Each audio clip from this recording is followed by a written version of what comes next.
नमस्कार सभी को। मैं हेमंत कुमार स्वागत करता हूं आपका अपने चैनल टेकफ्लो एकेडमी में। तो हमारा जो आज का टॉपिक रहने वाला है वो सी लैंग्वेज में हम बात करने वाले हैं इनपुट आउटपुट फंक्शन की। तो चलिए अपना टॉपिक स्टार्ट करते हैं। टॉपिक स्टार्ट करने से पहले आप यहाँ पे देख सकते हैं कि आप हमारा कोर्स परचेज कर सकते हैं कि कहाँ पे जाके, टेकफ्लो एकेडमी पे जाके। तो अगर आपको बेसिक कंप्यूटर इंस्ट्रक्टर की तैयारी करनी है तो हमारा कोर्स लॉन्च हो चुका है ओनली 2499 रुपीज में। आप यहाँ से परचेज कर सकते हैं, ठीक है। तो चलिए अपना टॉपिक स्टार्ट करते हैं। आज का टॉपिक का नाम है हमारा input output function in C language. तो देखो इनपुट आउटपुट फंक्शन काम क्या करते हैं। देखो फंक्शन क्या होता है। फंक्शन एक ऐसा कोड होता है जो किसी ना किसी स्पेसिफिक पर्पज के लिए लिखा जाता है या फिर बनाया जाता है, ठीक है।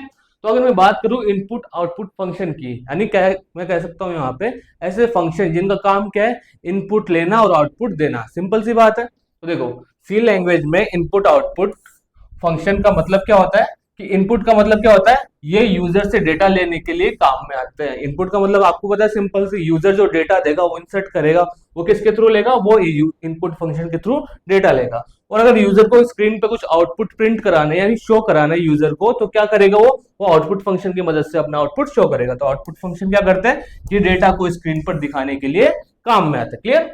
तो सी में इनपुट और आउटपुट फंक्शन के लिए stdio.h हेडर फाइल का प्रयोग किया जाता है। ये इंपॉर्टेंट है यहाँ पे। अगर आपसे सीधा क्वेश्चन पूछे कि सी लैंग्वेज में बताओ इनपुट आउटपुट फंक्शन के लिए कौन सी हेडर फाइल काम में आती है, तो आपका आंसर क्या होगा, आपका आंसर होगा stdio.h हेडर फाइल। इसकी फुल फॉर्म की बात कर लेते हैं। तो इसकी फुल फॉर्म होती है standard input output. S T D मतलब तो हो गया स्टैंडर्ड, आई मतलब इनपुट, ओ मतलब आउटपुट, और डॉट एच, एच का मतलब क्या है यहाँ पे, एच का मतलब है हेडर फाइल।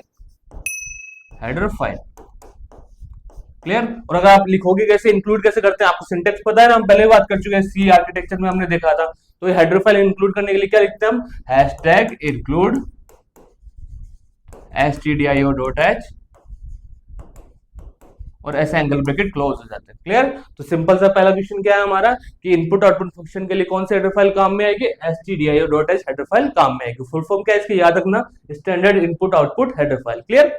आगे चलते हैं। आगे आपका देखो, अब इनपुट आउटपुट फंक्शन को दो कैटेगरी में डिवाइड किया गया। सिंपल से दो कैटेगरी, कौन सी, पहली कैटेगरी आपकी फॉर्मेटेड फंक्शन और दूसरी कैटेगरी आपकी अनफॉर्मेटेड फंक्शन, ठीक है। तो अब फॉर्मेटेड फंक्शन में कौन से वाले आते हैं, अनफॉर्मेटेड में कौन से आते हैं, ये अब देखते हैं। तो सिंपली अगर बात करें तो इनपुट आउटपुट फंक्शन को मेन दो कैटेगरी में डिवाइड किया। पहला कौन सा, फॉर्मेटेड फंक्शन, दूसरी कौन सी, अनफॉर्मेटेड फंक्शन। क्लियर। तो अब एक एक करके दोनों को देखते हैं। सबसे पहले बात करते हैं हमारे फॉर्मेटेड फंक्शन में कौन कौन से फंक्शन आते हैं। तो फॉर्मेटेड फंक्शन में क्या है आपका, ये डेटा को एक निर्धारित फॉर्मेट में लेते हैं और दिखाते हैं। देखो इसके नाम से पता लग रहा है, फॉर्मेटेड का मतलब कि इसमें जो डेटा आएगा उसको एक फिक्स फॉर्मेट फॉलो करके ही इनपुट और आउटपुट दिखाया जाए। क्लियर है। फॉर्मेट का मतलब समझ गया ना।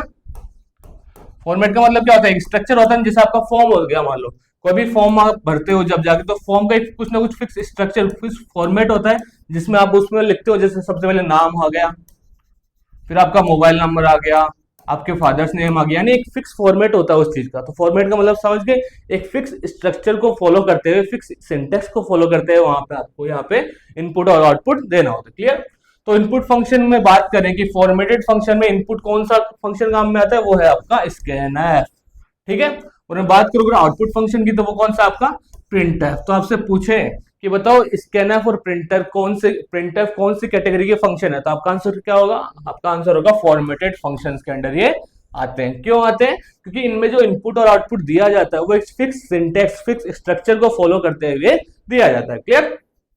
अब बात करते हैं नेक्स्ट आपका अनफॉर्मेटेड की। तो अनफॉर्मेटेड में क्या होता है, ये केवल कैरेक्टर और स्ट्रिंग डेटा पर ही कार्य करते हैं। यानी कि यहाँ पे जो इनपुट और आउटपुट आप दोगे उसके लिए कुछ फिक्स फॉर्मेट, फिक्स मतलब शो करने की आपको जरूरत नहीं है। यानी सिंपल आप डायरेक्ट कैरेक्टर और स्ट्रिंग देके भी यहाँ से इनपुट आउटपुट ले सकते हो। कैसे करते हैं हम आगे वाले स्लाइड में देखेंगे। तो सबसे पहले बात कर लेते हैं इनपुट के लिए कौन सा फंक्शन यूज होता है अनफॉर्मेटेड में, उसका नाम है गेट, CHAR, और दूसरा गेट्स। देखो गेट का मतलब क्या होता है, गेट का मतलब लेना होता है। लेना मतलब ये कौन सा फंक्शन है, इनपुट फंक्शन है। ऐसे आप याद कर सकते हो अगर आपको कंफ्यूजन हो तो। गेट का मतलब क्या है, लेना। लेना क्या लेना, इनपुट लेने की बात यहाँ पे हो रही है। तो CHAR का मतलब क्या है, CHAR मतलब कैरेक्टर है। तो ये यहाँ पे लिख देता हूं मैं, जो आपका गेट कैर है उसमें CHAR का मतलब क्या है, कैरेक्टर। यानी कि इसके नाम से पता लग रहा है ये क्या काम करेगा, ये एक सिंगल कैरेक्टर को इनपुट कराने का काम करेगा। क्या काम करेगा? सिंगल कैरेक्टर इनपुट, ठीक है। और अगर मैं बात करूं कौन सा दूसरा फंक्शन, गेट्स की, तो गेट देखो, गेट मतलब तो हो गया इनपुट लेने का। क्या इनपुट लेगा? एस। एस का मतलब क्या है? यहाँ पे स्ट्रिंग की बात हो रही, तो क्या लेता है? ये स्ट्रिंग इनपुट में लेता है। स्ट्रिंग का मतलब समझ गए, हम पहले ही बात कर चुके हैं। स्ट्रिंग का मतलब होता है सेट ऑफ कैरेक्टर, यानी आपको दो या दो से अधिक कैरेक्टर अगर इंसर्ट कराने हैं तो उसको क्या बोलेंगे? आपके स्ट्रिंग बोलते हैं। क्लियर? तो कोई नाम हो गया, एड्रेस हो गया, खूब सारे कैरेक्टर का एक स्टोर कराना है तो क्या यूज करोगे आप? गेट्स का यूज करोगे। क्लियर? और आउटपुट फंक्शन की अगर बात करें तो आउटपुट के लिए वही देखो सेम चीज, गेट मतलब लेना होता है इनपुट के लिए, पुट का मतलब देना होता है, रखना होता है। क्या रखना है वहां पे? आउटपुट स्क्रीन पे शो करने की बात हो रही है। तो पुट सीएचआर किस काम में आएगा? सिंगल कैरेक्टर को शो करने के लिए, यानी दिखाने के लिए। और पुट्स किस काम में आएगा? पुट आपका स्ट्रिंग को शो करने के लिए, स्ट्रिंग शो करने के लिए। तो सिमिलर है दोनों के दोनों। गेट सीएचआर क्या लेगा? सिंगल कैरेक्टर का इनपुट लेगा। गेट्स क्या लेगा? स्ट्रिंग का इनपुट लेगा। वैसे ही आपका पुट सीएचआर की बात करूं तो ये क्या करेगा? ये सिंगल आउटपुट शो करेगा, सिंगल कैरेक्टर का आउटपुट शो करेगा। और अगर बात करूं पुट्स की, तो पुट्स क्या करेगा? पुट मतलब रखना, शो करना। एस मतलब यहाँ पे स्ट्रिंग की बात हो रही है, यानी स्ट्रिंग को शो करने के लिए हम पुट्स का यूज करते हैं। और कौन सी कैटेगरी में आ गए ये दोनों? ये दोनों आ गए आपकी अनफॉर्मेटेड फंक्शन की कैटेगरी में। क्लियर? आगे चलते हैं। अब आउटपुट फंक्शन जो हमने पढ़ा था प्रिंटफ, जो किस कैटेगरी में था? आपका फॉर्मेटेड फंक्शन की कैटेगरी। इसको एकदम एक्सप्लेन करके देखते हैं। तो प्रिंटफ क्या होता है? प्रिंटफ स्क्रीन पर आउटपुट दिखाने के लिए प्रयोग किया जाता है। बात क्लियर है? सिंपल सी एकदम। इसके सिंटेक्स की बात करते हैं। सिंटेक्स क्या होता है? देखो पहली बात, सिंटेक्स क्या होता है? स्ट्रक्चर की बात कर रहे हैं यहाँ पे,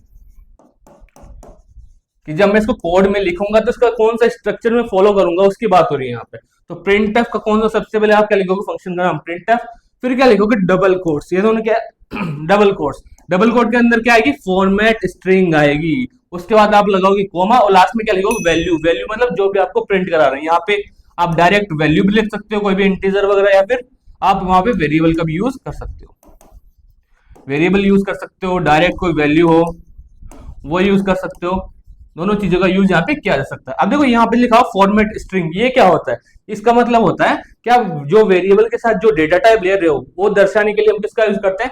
फॉर्मेटेड स्ट्रिंग का यूज करते हैं। जैसे आप परसेंटेज आई हो गया, किसके लिए यूज होता है? इंटीजर के लिए। परसेंटेज सी हो गया, किसके लिए यूज होता है? कैरेक्टर के लिए। ऐसे ही हर एक डेटा टाइप के लिए हम अलग अलग फॉर्मेटेड स्ट्रिंग का यूज करते हैं। ये कुछ नहीं होता, एक तरह का सिंबल ही होता है। इससे क्या पता लगता है कि आप जो डेटा प्रिंट करा रहे हो वो कौन से वाले डेटा टाइप का डेटा है। क्लियर है चीज? अब कौन से वाले डेटा टाइप के लिए हम कौन सी फॉर्मेटेड स्ट्रिंग यूज करते हैं, हम आगे वाली स्लाइड में आगे पढ़ने वाले एंड में जाए। क्लियर? अभी के लिए आपको क्या ध्यान रखना है कि सिंटेक्स क्या होता है प्रिंटफ का? आप डबल कोट के अंदर फॉर्मेटेड स्ट्रिंग लिखते हो, फिर कॉमा लगा क्या लिखते हो? कोई भी वैल्यू, या डायरेक्ट वैल्यू भी लिख सकते हो, या फिर कोई भी वेरिएबल का नाम यहाँ पे आ जाएगा। क्लियर है? उसके बाद में एग्जांपल की अगर बात करूं मैं, तो यहाँ सबसे पहले क्या लिखा मैंने? इंट। एक डेटा टाइप लिया इंट से, उसका वेरिएबल क्या नाम है? नम नाम का मैंने इंटीजर टाइप का एक वेरिएबल डिक्लेयर किया, जिसमें क्या वैल्यू इंसर्ट करा रहा हूं मैं? 10 इंसर्ट करा रहा हूं। क्लियर है? उसके बाद अभी 10 जो वैल्यू इंसर्ट कराया मेरे को प्रिंट कराना, कैसे करूंगा? वही सेम सिंटेक्स को फॉलो करेंगे। डबल कोट के अंदर क्या लिखूंगा मैं? कोई भी मैसेज प्रिंट करा सकता हूँ, द नंबर इज। अब यहाँ पे देखो परसेंटेज डी लिखा हुआ है, तो परसेंटेज डी के यहाँ पे फॉर्मेट स्ट्रिंग इसको बोला जाएगा यहाँ पे। तो परसेंटेज डी किसके लिए यूज करते हैं? इंटीजर के लिए यूज करते हैं। देखो इंटीजर के लिए हम परसेंटेज आई भी यूज करते हैं और परसेंटेज डी भी यूज कर सकते हैं। दोनों में से कोई सा भी आप एक चीज यूज कर सकते हैं यहाँ पे। तो परसेंटेज डी क्या शो कर रहा है यहाँ पे? कि आपको जो डेटा आप प्रिंट करा रहे हो वो कौन से टाइप का है? वो इंटीजर टाइप का डेटा है। क्लियर? डबल कोट यहाँ पे क्लोज किया और लास्ट में क्या लिख दिया? कोमा। कोमा लगा के लास्ट में क्या मैंने प्रिंट करा यहाँ पे? नंबर। नंबर मतलब नम नाम से जो आपने वेरिएबल बनाया था उसको यहाँ पे प्रिंट करा दिया। तो उसका आउटपुट क्या आएगा? इसका आउटपुट आएगा द नंबर इज, और इसमें वैल्यू कितनी थी यहाँ पे? 10, तो द नंबर इज 10 इसका आउटपुट रहने वाला। क्लियर? सिंपल। आगे चलते हैं। अब बात करते हैं हम इनपुट फंक्शन की। तो इनपुट फंक्शन कौन सा था हमारे फॉर्मेटेड में? उसका नाम था स्कैन एफ। तो स्कैन एफ में देखते हैं कैसे इनपुट लेता है, कौन से फॉर्मेट को फॉलो करता है। तो स्कैन एफ क्या होता है? स्कैन एफ एक यूजर से डेटा लेने के लिए उपयोग किया जाता है। क्लियर है बात? सिंटेक्स देख लेते हैं इसका। सबसे पहले लिखेंगे स्कैन एफ, फिर डबल कोट के अंदर क्या लिखूंगा मैं? डबल कोट के अंदर वही चीज आ जाएगी, क्या? Format string. बताया मैंने पहले भी, यहाँ पे जो आप डेटा टाइप यूज करोगे उसके अकॉर्डिंग यहाँ पे फॉर्मेट स्ट्रिंग उसका सिंबल का यूज करना है। जैसे इंटीजर के लिए क्या था? परसेंटेज डी या फिर परसेंटेज आई। क्लियर? फिर डबल कोट क्लोज होगा और कोमा लगेगा। फिर उसके बाद में आएगा आपका एम्परसेंड। ये देखो सिंबल होता है ना, ये वाला सिंबल, ये क्या करता है? इसको एंड बोलते हैं। जनरली हम क्या बोलते हैं? एंड। लेकिन यहाँ पे एंड ना बोल के इसको क्या बोलते हैं? इसको बोलते हैं एम्परसेंड। एम लिख देता हूँ स्पेलिंग, क्या नाम होता है इसका सी लैंग्वेज में? इसको बोलते हैं एम परसेंट। ये एम परसेंट क्या काम करता है? ये जो आपने वेरिएबल लिया है ना, इसका डेटा इस वेरिएबल का एड्रेस स्टोर करने का काम करता है, एड्रेस स्टोर। क्लियर है बात? अगर देखो मैं अगर ये एम परसेंट नहीं लगाऊंगा, मतलब क्या है, डायरेक्ट वेरिएबल क्या आ रहा है, डायरेक्ट वेरिएबल की वैल्यू आ रही है, लेकिन यहाँ पे जो आपका इनपुट लिया जाता है वो किस फॉर्मेट में लिया जाता है? उस वेरिएबल की डायरेक्ट वैल्यू ना लेके उसका एड्रेस स्टोर किया जाता है, क्योंकि आपको पता है जो अपनी मेमोरी होती है, रैम, जहाँ पे डेटा स्टोर होता है, उसमें क्या होता है, मल्टीपल ब्लॉक्स ऐसे बने होते हैं, और हर एक ब्लॉक, हर एक फ्रेम का क्या होता है, कुछ ना कुछ पर्टिकुलर एड्रेस होता है। तो उस एड्रेस कहाँ पे, किस लोकेशन पे वो वेरिएबल आपका स्टोर है, उसका अपन एड्रेस स्टोर करने के लिए क्या करते हैं, एम परसेंट सिंबल का यूज करते हैं। तो आपको सिंटेक्स ध्यान रखना, सिंपल सा, डबल कोट के अंदर क्या आएगा, फॉर्मेट स्ट्रिंग आएगा, और उसके बाद में किसका, एम परसेंट के साथ वेरिएबल का नाम यहाँ पे आ जाएगा। एम परसेंट सिंबल का यूज आपसे पूछ सकता है, एम परसेंट का यूज किस लिए करते हैं? किसी भी वेरिएबल का एड्रेस एक्सेस करने के लिए किया जाता है। क्लियर? एग्जाम्पल देख लेते हैं आप। एक इंटीजर टाइप का वेरिएबल है एज नाम से अपना, मैं प्रिंट करा रहा हूँ क्या, एक मैसेज प्रिंट करा रहा हूँ, सिंपल सा, एंटर योर एज, ठीक है। उसके बाद में अब जो यूजर के पास क्या मैसेज शो होगा, आउटपुट पे एंटर योर एज ऐसे शो होगा। उसके बाद में ऐसे ब्लिंक ब्लिंक करेगा, ब्लिंक करेगा मतलब वहां पे आपको वैल्यू डालनी है, किसमें, उसकी एज की वैल्यू डालनी है। तो आपको इनपुट लेने के लिए क्या करना पड़ेगा, स्कैनर फंक्शन यूज करना पड़ेगा। क्या इस फॉर्मेट था इसका, डबल कोड के अंदर क्या लिखना है आपको, फॉर्मेट स्ट्रिंग। अब परसेंटेज डी क्यों लिखा मैंने यहाँ पे, क्योंकि मैं वैल्यू किस में लूंगा, आपके इंटीजर टाइप की वैल्यू यहाँ पे इनपुट ले रहा हूं, तो परसेंटेज डी या फिर परसेंटेज आई अपन यूज करेंगे। डबल कोट क्लोज कोमा, फिर क्या लिख रहा हूं, एम परसेंट के आगे जो वेरिएबल है उसका नाम लिख दूंगा। क्लियर? तो अब एम परसेंट क्या काम करेगा, इस एज नाम के वेरिएबल में जो वैल्यू आएगी उसका एड्रेस एक्सेस करने का काम करेगा। क्लियर? फिर आएगा प्रिंट एफ, आपको अगर जो इनपुट लिया आपने उसको आप प्रिंट भी तो कराओगे, तो योर एज इज, उसके बाद में क्या लिख दिया हमने, परसेंटेज डी। तो परसेंटेज डी क्या करेगा, ये जो एज आपने इनपुट करी है उसको यहाँ पे प्रिंट कर देगा, और प्रिंट किसके थ्रू करेगा, इस वाले वेरिएबल के थ्रू प्रिंट कर देगा। क्लियर है? तो इसका आउटपुट क्या आएगा, इसको देखो क्या लिया था आपने, इनपुट में लिया था आपने कितना, मान लो कुछ भी डाल सकते हो आप, यूजर पे डिपेंड है कौन सी वैल्यू डाल रहे हैं यहाँ पे, ठीक है। तो उसने डाल दिया मान लो 25, तो आउटपुट में क्या शो करेगा, योर एज इज 25। क्लियर है? उसके बाद बात करते हैं कैरेक्टर इनपुट आउटपुट की बात। जैसे get C H A R, put C H R पढ़े थे, उसकी बात करते हैं, उसको डिटेल में एक्सप्लेन करते हैं। तो सबसे पहले इनपुट के लिए कौन से फंक्शन पढ़े थे अपन ने, दो फंक्शन पढ़े, कौन सा, गेट सी एच आर और गेट्स। तो गेट सी एच आर क्या काम करता है मैं पहले बता चुका हूँ। गेट सी एच आर एक सिंगल कैरेक्टर को इनपुट करने के लिए यूज किया जाता है, और पुट सी एच आर क्या यूज क्या आता है, उसका सिंगल कैरेक्टर को आउटपुट करने के लिए या फिर प्रिंट करने के लिए यूज आता है। ठीक है, तो सी एच आर लिख गया, मतलब क्या हो गया यहाँ पे, सिंगल कैरेक्टर की बात हो रही है। ठीक, एग्जाम्पल देख लेते हैं। एक मैंने वेरिएबल ले लिया सी एच नाम से, कौन से डेटा टाइप का, ये कैरेक्टर डेटा टाइप का वेरिएबल। अभी आपने मैं क्या कर रहा हूँ, प्रिंट करा रहा हूँ, क्या प्रिंट करा रहा हूँ, एक मैसेज प्रिंट करा रहा हूँ, एंटर एक कैरेक्टर। उसके बाद में क्या ले रहा हूँ, इनपुट लूंगा। इनपुट किसके थ्रू लूंगा, सिंगल कैरेक्टर का इनपुट किसके थ्रू आता है, गेट सी एच आर के थ्रू आता है। तो मैंने लिखा है यहाँ पे गेट सी एच आर, तो गेट सी एच आर जैसे ही आया तो क्या होगा, यहाँ पे इनपुट करने का काम होगा। मान लो यूजर ने कुछ भी इनपुट कर दिया, मान लो यहाँ पे ए इनपुट कर दिया, तो जो ए वाली वैल्यू मैंने इनपुट करी वो कहाँ जाएगी, वो जाएगी इस सी एच नाम के वेरिएबल में। उसके बाद में क्या करूंगा, इस सी एच वाले वेरिएबल को प्रिंट करा दूंगा। तो प्रिंट एफ के थ्रू मैंने क्या कर दिया, यू एंटर्ड ऐसा मैसेज प्रिंट कराया, और जो मैसेज जो वैल्यू अपनी आई थी सी एच, वो कहाँ प्रिंट करा दी, put C H R function के थ्रू यहाँ पे प्रिंट करा दी। क्लियर है बात?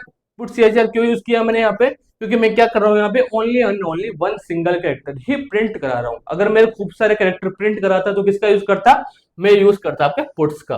और अगर मेरे को खूब सारे कैरेक्टर क्या करने, इनपुट कराने, तो मैं किसका यूज करूंगा, मैं यूज करूंगा यहाँ पे गेट्स का। क्लियर? आगे चलते हैं, तो इन दोनों की भी बात कर लेते हैं। इस वाले में हमने क्या देख लिया, सिंगल कैरेक्टर कैसे इनपुट करा जाता है और कैसे आउटपुट देते हैं। अब देखो यहाँ पे इनको अनफॉर्मेटेड क्यों बोलते हैं, क्योंकि यहाँ पे कोई फॉर्मेट यूज नहीं हो रहा, ना कोई फॉर्मेट स्ट्रिंग यूज हो रही, कुछ भी यूज नहीं हो रहा। डायरेक्ट आपको क्या लिखना है, यहाँ पे एक वेरिएबल में वैल्यू असाइन करानी है, डायरेक्ट फंक्शन यूज कर रहे हैं यहाँ पे, बीच के इस ब्रैकेट के अंदर कुछ नहीं लिखते अपन। क्लियर है? इसलिए इसको क्या बोलते हैं, अनफॉर्मेटेड बोलते हैं, क्योंकि कोई फॉर्मेट आपको यहाँ पे फॉलो करना ही नहीं पड़ता। क्लियर? फिर आगे चलते गेट्स और पुट्स। तो आई होप आपको समझ में आ गया होगा गेट्स और पुट्स क्या काम में आते हैं। गेट्स का किस काम में आता है, क्या यूजर से एक पूरी स्ट्रिंग, एक पूरी लाइन अगर आपको इनपुट करानी है उसके लिए गेट्स का यूज करेंगे, और अगर यूजर को एक पूरी लाइन यानी स्ट्रिंग पूरी प्रिंट करानी है तो उसके लिए पुट्स का यूज करेंगे। क्लियर? एग्जाम्पल की बात कर लेते हैं, वही एग्जाम्पल ले लेते हैं। अब देखो, जब हम स्ट्रिंग की बात करते हैं तो यहाँ पे एरे यूज करते हैं हम। एरे का मतलब क्या होता है, सिंपली एरे एक ऐसा डाटा टाइप होता है जो सिमिलर टाइप के वैल्यूज को क्या करता है, स्टोर करके रखता है। तो मैंने यहाँ पे नेम नाम से एक वेरिएबल बना लिया, और वो किस टाइप का, स्ट्रिंग कराना है। स्ट्रिंग में क्या होगा, खूब सारे कैरेक्टर होंगे, तो यहाँ पे इस ब्रैकेट के अंदर क्या लिख दिया हमने, 50। तो 50 क्या शो कर रहे हैं यहाँ पे, कि मैक्सिमम मैं कितने कैरेक्टर यहाँ पे इनपुट करा सकता हूँ, मैक्सिमम कितने करा सकता हूँ, 50। ये 50 क्या होता है, ये मैक्सिमम नंबर होता है, इसकी साइज होती है बेसिकली यहाँ पे, कि मैक्सिमम आप कितने कैरेक्टर यहाँ पे इनपुट करा सकते हो। तो ये यूजर डिफाइंड होती है, यूजर खुद के अकॉर्डिंग यहाँ पे लिख सकता है। क्लियर।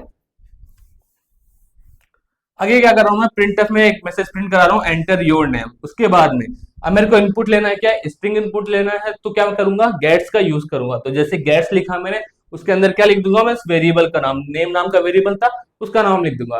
तो यूजर जैसे इनपुट करेगा कोई भी नाम, तो वो कहाँ जाएगा, इस गेट्स वाले फंक्शन के थ्रू इनपुट हो जाएगा। तो इनपुट तो हो गया, लेकिन आपको आउटपुट भी शो कराना है, तो आपका किसका यूज करना पड़ेगा, आपको पुट्स का यूज करना पड़ेगा। तो जो नेम में जो इनपुट आया था, जो भी वैल्यू आई थी, वो पुट्स के थ्रू हम क्या करा देंगे, यहाँ पे प्रिंट करा देंगे। तो उसका इनपुट क्या, आंसर क्या आएगा, आंसर आएगा, इनपुट तो मैंने क्या किया, मान लो राहुल कुमार नाम से कुछ भी इनपुट कर दिया मैंने, तो आउटपुट में भी क्या दिखाएगा आपका, कि हेलो राहुल कुमार, ऐसे दिखाएगा। हेलो कहां से आया, हेलो देखो मैंने प्रिंट टाइप के थ्रू यहाँ से प्रिंट करा रखा है, ठीक है। तो हेलो वाली स्ट्रिंग तो उसने यहाँ से ले ली। उसके बाद में क्या प्रिंट करा रहा हूँ मैं, नेम, नेम में क्या डाला था मैंने, राहुल कुमार डाला था, तो राहुल कुमार ही आपके पास यहाँ पे आंसर आ गया। क्लियर। तो सिंपल है एकदम। आगे चलते हैं। अब जो हम बात कर रहे थे ना फॉर्मेट स्ट्रिंग की, कि कौन से डेटा टाइप की कौन सी फॉर्मेट स्ट्रिंग होती है, उसके बारे में एक टेबल मैंने बनाई। यहाँ पे आपको सिर्फ एक टेबल याद करनी है और कुछ याद नहीं करना, सिंपल। यहाँ पे दो चीजें लिखी हुई है, क्या, एक तो कौन सा फॉर्मेट स्पेस, देखो इसका दूसरा नाम भी होता है क्या, फॉर्मेट स्पेसिफायर भी बोलते हैं, या तो बोल लो इसको फॉर्मेट स्ट्रिंग, फॉर्मेट स्ट्रिंग भी बोल सकते हैं, या फिर फॉर्मेट स्पेसिफायर भी बोल सकते हैं, दोनों नाम होते हैं। तो सिंपल सा आपको कौन सा फॉर्मेट स्पेसिफायर कौन से वाले डेटा टाइप के लिए यूज होता है, सिंपल से ये क्वेश्चन आपसे एग्जाम में पूछेगा। मान लो आपको दे दिया कि बताओ परसेंटेज एस किसके लिए यूज होता है, तो आप क्या लिखोगे, आप लिखोगे स्ट्रिंग के लिए जो यूज होता है, कौन, परसेंटेज एस। ऐसे ही आपको जितने भी आपके इंपॉर्टेंट डेटा टाइप लिखे हुए हैं, जितने भी आपको इंपॉर्टेंट फॉर्मेट स्पेसिफायर लिखे हुए हैं, सारे के सारे आपको याद करने। देखो ज्यादा दिमाग लगाने की जरूरत नहीं, एकदम सिंपल है, नाम से पता लग जाएगा। कैसे, देखते हैं एक बार। तो अपन परसेंटेज डी के बारे में तो बात कर ही चुके हैं, ये किस लिए यूज होता है, परसेंटेज डी, परसेंटेज डी आपका यूज होता है आपके इंटीजर के लिए। इंटीजर भी कौन सा, आपका साइंड वाला इंटीजर। डी मतलब क्या है, डी मतलब है डेसिमल, ठीक है। और अगर आपको परसेंटेज डी की जगह परसेंटेज आई यूज करना है, तो वो भी एकदम ठीक है। तो आप अगर बात करूं इंटीजर जो होता है, उसके लिए कौन से यूज होता है, दो यूज होते हैं, कौन से, परसेंटेज डी भी यूज होता है और परसेंटेज आई भी यूज होता है। आप दोनों के दोनों यहाँ पे यूज कर सकते हो, सेम आउटपुट आपका आएगा। क्लियर। एग्जाम्पल देख लेते हैं यहाँ पे। अगर मैं परसेंटेज डी को प्रिंट कराऊंगा, आप 10 के यहाँ पे एक इंटीजर वैल्यू है, तो यहाँ पे परसेंटेज डी यानी क्या आंसर आ जाएगा, 10 आंसर आ जाएगा। क्लियर।